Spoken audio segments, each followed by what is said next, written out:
السلام علیکم ورحمت الله وبرکاته. دوستانو که غواړئ د افغانستان د کرکټ ملي لوبډلې په اړه هر قسمه معلومات ترلاسه کړئ نو زموږ دغه کرکټ واینز چینل در سره سبسکرایب کړئ او ورسره خوا کې د ګنټې نشان ووهئ تر څو زموږ هر یو ویډیو تاسو ته د هر چا نه مخکې او په وخت سره در ورسیږي. ډېره مننه. د کرکټ بورډ د رئیس فرحان یوسفزي په خپله تازه مرکه کې ببولالې غږولي. د دوبۍ او استرالیا خاوره یو ډول ده. اصغر زموږ رهبر دی. دا چې نورې څه ویلي دي ویډیو تر اخره وګورئ په ډېر څه به پوه شئ. ګرانو مینوالو السلام علیکم. یوې بلې ویډیو ته درته ښه راغلاست ویم. د تېرې اونۍ په اوږدو کې د کرکټ بورډ لخوا ازمایل شوی لوبډل مشر اصغر افغان یو ځل بیا لوبډل مشر وټاکل شو. دې پریکړې یو ځل بیا لکه د اصغر د لرې کولو په څېر جنجال راپورته کړ. له نړیوال جام وړاندې ګلبدین نایب لوبډل مشر شوی و او اصغر افغان له لوبډلې لرې شوی و. هغه مهال اصغر افغان مرور و او ځینې افغان تجربه کاره لوبغاړي چې افغانانو پرې حساب کوه په نفاق او عقده کې ښکېل شول. د دې ګډوډیو پایله دا شوه چې نړیوال جام کې به ماتې وخوړي او کله چې لوبډله هیواد ته راستنه شوه ګلبدین نایب له لوبډل مشرۍ لرې شو او پر ځای راشد خان لوبډل مشر او اصغر افغان مرستیال لوبډل مشر وټاکل شو. خو لا د راشد خان د لوبډل مشرۍ 3 میاشتې نه وي پوره چې پخوانی او د اوږدې مودې لوبډل مشر اصغر افغان یو ځل بیا د کپتانۍ ګدۍ ته ورسید. د اصغر افغان بیا لوبډل مشر کېدو باندې په کم شمېر کې هیوادوال خوشحاله شول خو په زیات شمېر کې بیا پرې خفه شول. ګلبدین نایب د فیسبوک له لارې په ژوندۍ بڼه وویل تر څو چې اصغر افغان لوبډل مشر وي دی د افغانستان لپاره لوبې نه کوي او د نړیوال جام پر مهال یې له ګډوډیو هم پرده پورته کړه.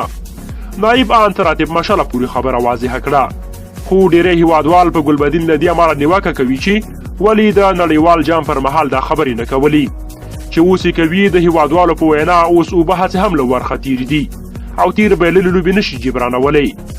همدې ناندریو او د هیوادوالو اندېښنو رسنۍ مجبوره کړي چې د کرکټ بورډ رئیس فرحان یوسفزي د یو مسایلو په اړه وپوښتي. بالاخره BBC اداره بریالی شو چې فرحان یوسفزي میلمه کړي او د کرکټ وروستیو بدلونونو پلانونو او د اصغر افغان په اړه ورسره وغږیږي. ایمل پسرلي له یوسفزي څخه پوښتنې وکړې چې ولې مو راشد خان له لوبډلې لرې کړ. د یوسفزي ځواب دا و چې اصغر افغان بریالی لوبډل مشر دی. اوس موږ هم دا منو چې اصغر افغان بریالی لوبډل مشر و خو د زیمبابوې آیرلینډ او بنګلادیش پر وړاندې خو اوس افغان په هغه پړاو کې نه دی او له سترو لوبډلو سره مخ دی چې دا هیڅ دلیل نشي کېدی. له یوسفزي بله پوښتنه وشوه چې د کرکټ د راتلونکي لپاره کوم پلان لرئ. هغه په خپل ځواب کې وویل چې هو اماراتو کې کیمپ او تمرینات کوو چې د اماراتو او استرالیا پیچونه یو شان دي. خو ځواب یې ځکه ناسم و چې د عربي متحده اماراتو ویشتونځایونه سلو یو څوکه دي او بالر پرې توپ درست نشي ویشتلی بلکې توپ وهونکي پرې ښه لوبیږي. بل لور ته د استرالیا پیچونه تیز دي او هغو کې توپ وهونکي تر فشار لاندې وي چې دلته د یوسفزي دا 2 ځوابونه ناسم وه. له یوسفزي پوښتنه کیږي چې آیا د اصغر افغان په بیا ټاکلو کې مو له کرکټ بورډ نورو غړو سره مشوره کړې؟ ځواب هو له ټولو سره مو مشوره کړې. خبریال ورڅخه پوښتي چې امرخیل په دې پرېکړه انتقاد کړی او هغه ناڅاپي بللې ده. یوسفزي ځواب ورکوي چې زه د کرکټ بورډ مشر او دا زما صلاحیت دی چې یو څوک لوبډل مشر کړم او یا یې هم لرې کړم.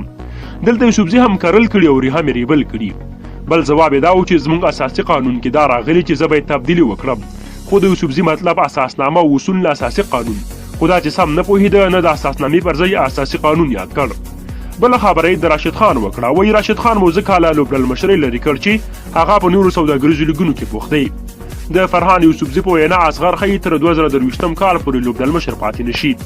د نوموړي د مرکې په اړه مو څه نظر دی؟ آیا تاسو د فرحان یوسفزي مرکه لیدلې ده؟ ډېره مننه. که ویډیو مو خوښه شوې وي لایک یې کړئ.